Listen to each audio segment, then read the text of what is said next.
We know everything. Tell us the truth.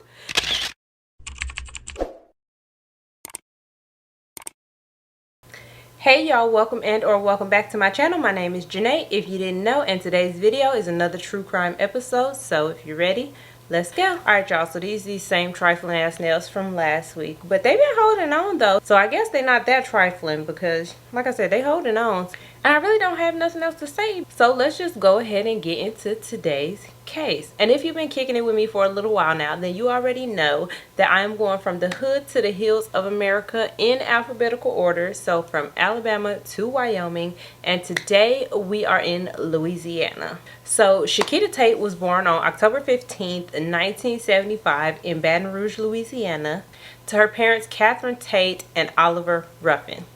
And Shakita was one of 7 kids. And unfortunately, Shakita's mom did get into drugs and she ended up passing away. And her dad just really wasn't in the picture like that. And so Shakita and her siblings would end up being raised by her grandparents. And the environment that Shakita grew up in would not necessarily be considered the best. She kind of grew up in the hood. Let's just keep it real. And growing up in this type of environment, Shakita had to have thick skin. She was sharp at the tongue, okay? She was quick with it. She could hang with the best of them. And her granddad always told her, like, baby girl, with that mouth that you got on you, you bet to either be a preacher or you bet to be a lawyer, because girl. And Shakita would take her granddad's advice and choose one of these 2 career paths. So after 11th grade, Shakita would end up moving to Chicago to complete her senior year in high school. And after she graduated from this high school in Chicago, she would go off to college, and she attended Clark Atlanta University in Atlanta, Georgia.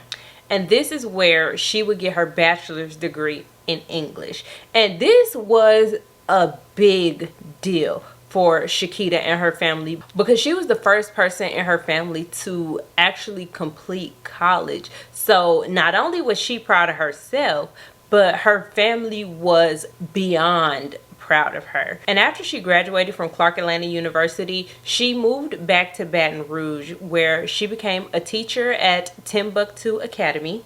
And she was also a legal assistant. Those are 2 jobs that she held before she decided to go back to school. And being as though I just told y'all that she was a legal assistant, I'm pretty sure you already can tell which of the 2 paths she chose from her grandfather's suggestion.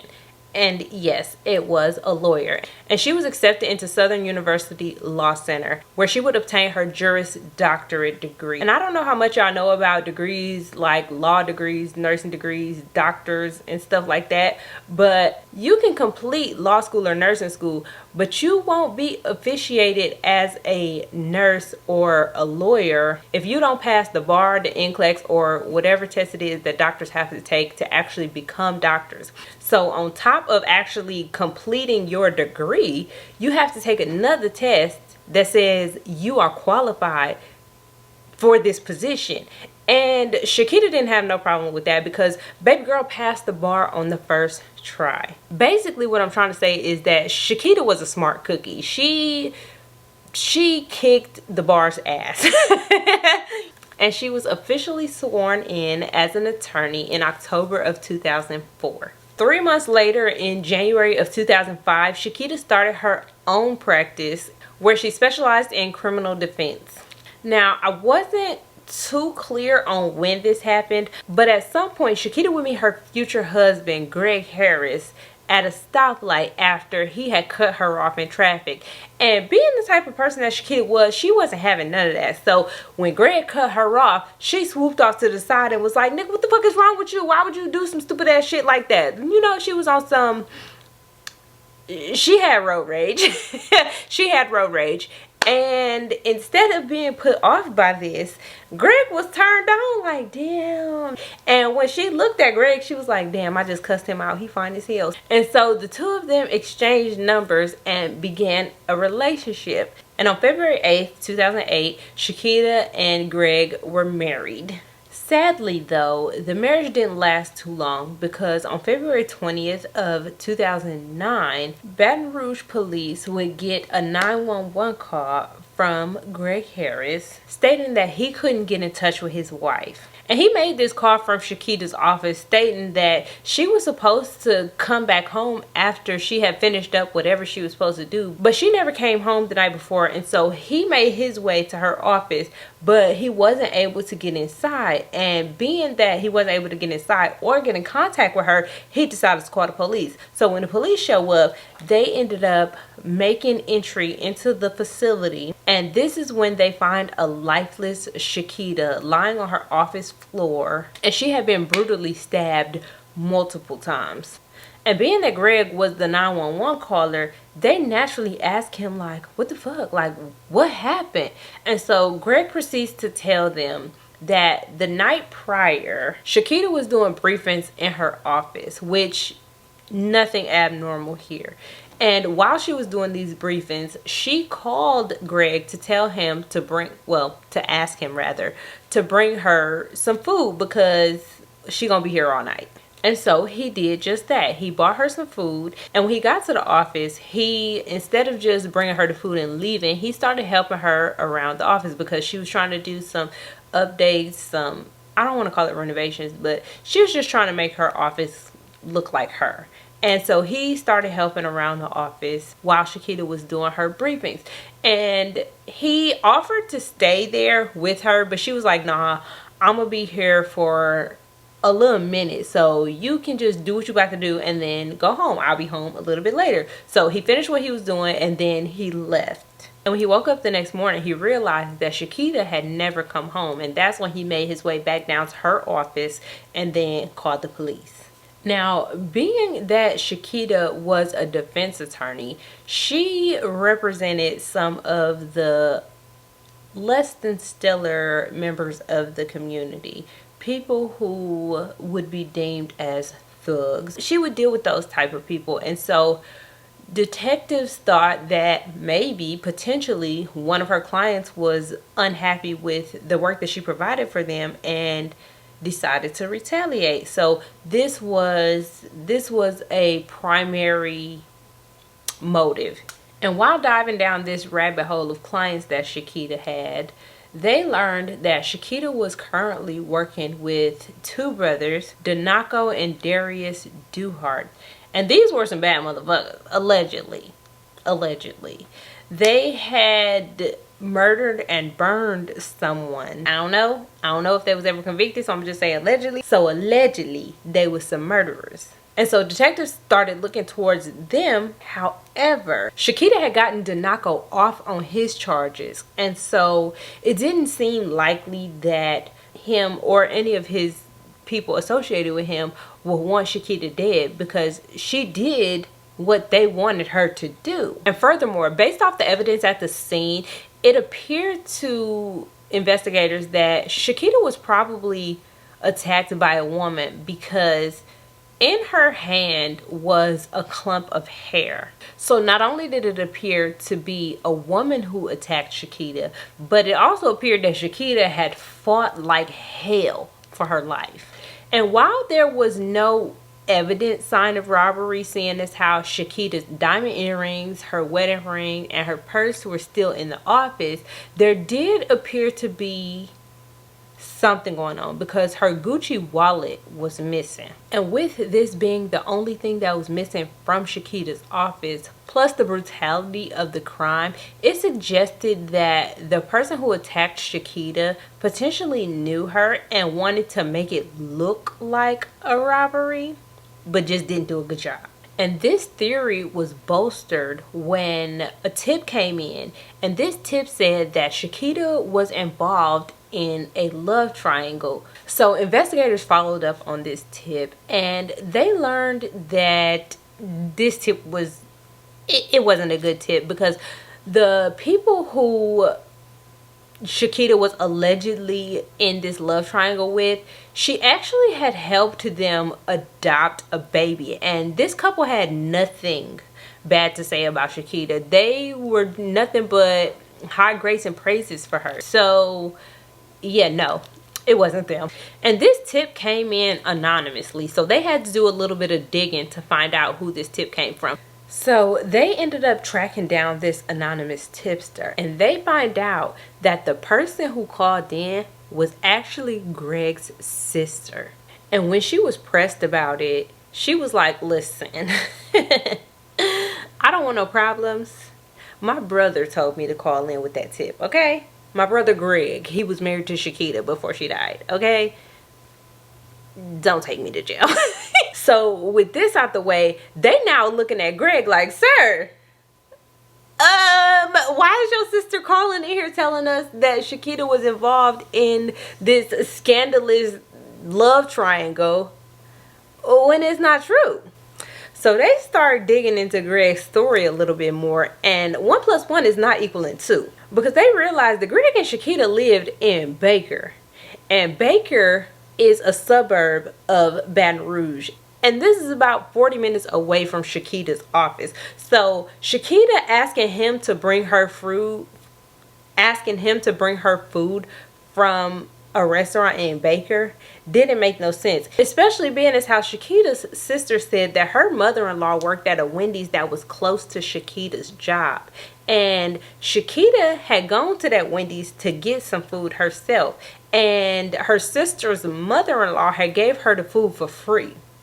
So Shakita had already had food. Why is she asking you to bring her food all the way from Baker? It really just wasn't making no sense. And investigators also learned that the marriage wasn't as good as Greg said it was, because Shakita had been dealing with domestic violence at the hands of Greg for quite some time.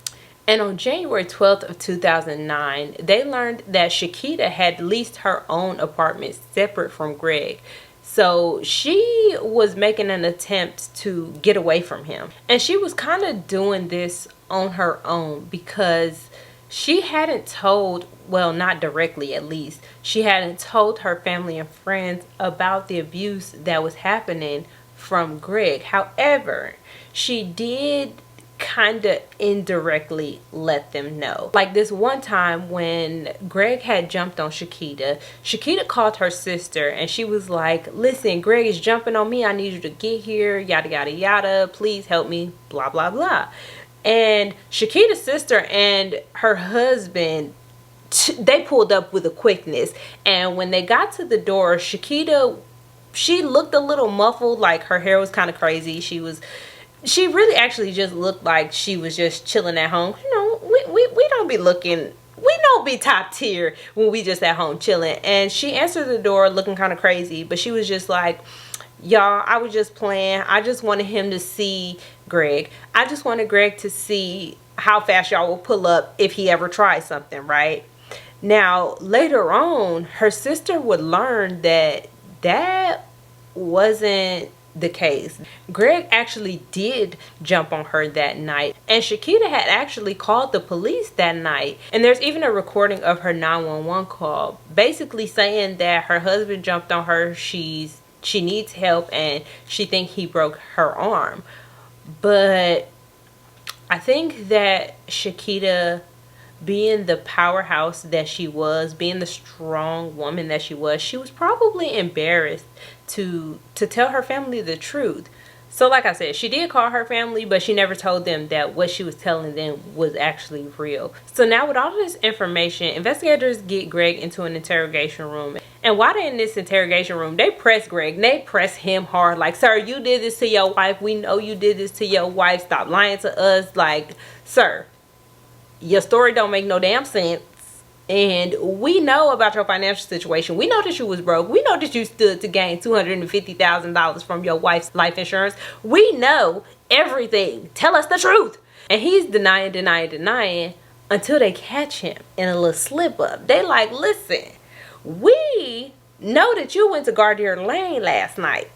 What's that about? Now, mind you, okay, so I didn't say this, but on the night of Shakita's murder, so the 19th, a call came in from just a good citizen, and they had found this Gucci wallet on Gardner Lane. And according to what I seen, Gardner Lane is not a place you want to be while you're in Baton Rouge if you ain't from Gardner Lane. And so Shakita's wallet was found here. And so they pressed Greg, and Greg was like, oh, I was there last night, but I was buying some steroids from the homie because that's just what I do. So they contact homie who Greg said he bought these steroids from, and homeboy like, I don't know what you're talking about. He used to buy from me, but I ain't seen him in a little minute. So now they know, because they was lying. They didn't know that Greg was on Gardner Lane last night. So with him saying that he was on Gardner Lane last night, they was like, gotcha, bitch. Gotcha. And in addition to this, they were able to secure a search warrant for all of Shakita's things, her house, her cars, and anything else that needed to be searched. And seeing as how Greg's car was in Shakita's name, they had permission to search it. And when they searched Greg's car, they found a pair of construction glasses. Now, he worked as a construction worker. This is nothing weird. However, those construction glasses had blood on them, and that was a little bit odd. So they asked him about this, and he was like, oh yeah, I cut myself while I was at work. However, there was no record of him reporting a cut at work, so they was kind of side-eyeing him about that. And then while they were searching Shakita's home, they found a bleach bottle that had blood on the top, on the bleach top. And he was like, yo, all I did was go home and wash my clothes. It's not unusual for me to wash my clothes. And they was like, so what you wash? He was like, yeah, I wash my khakis and my work stuff. And they like, you put bleach on khakis? He was like, yeah. I always bleach my khakis. So yeah, they knew he was lying. And with all the evidence that they had collected, they were able to arrest him and charge him with second-degree murder. He ended up going to trial, and he was ultimately found guilty, but of the lesser charge of manslaughter. And he was sentenced to 40 years in prison. Now, him and his lawyers did try to appeal to his sentence, and in this appeal, they were pretty much like, he didn't do it. Y'all remember the clients that I was telling you about, the Duharts, the brothers, who was some bad motherfuckers? Yeah. His defense attorney tried to blame their deceased brother, Denard, of doing the crime. So it was pretty much the classic blame it on the dead guy defense, right? But the appeal was denied, and Greg remains in jail to this day. Now, myself and others that I have seen online truly believe that this is the classic case of jealousy. He knew that Shakita was moving on without him. She was going to be successful, and he was going to be a bum. That's really what I think. I don't know. You tell me what you think. I don't know. But yeah, y'all, that is all I have for today's case. Thank you all so very much for watching. Don't forget to like, comment, and subscribe. And I will see you all in the next one when we are in Maine. And if you've been chilling with me for a little while now, then you already know that I am going from the, where are we going from? And if you've been if you've been doing what? To her parents, Catherine Tate and, I almost said David. Okay. I'm glad I only got to say this once. Okay. I can't hear the last name Ruffin without thinking of David. Because ain't nobody coming to see you, Otis. She went off to college and she ended because what? And she was officially sworn. Who the fuck is texting me? And 911 Baton Rouge police would get So being that Greg was yes. And they find out that the anonymous, no, I keep saying anonymous, like, girl, you is not Bobby Valentino. Chill out. Don't say that word again. So they start digging into, what was I about to say, D'Angelo? So yeah, they knew he was lying, and with all the evidence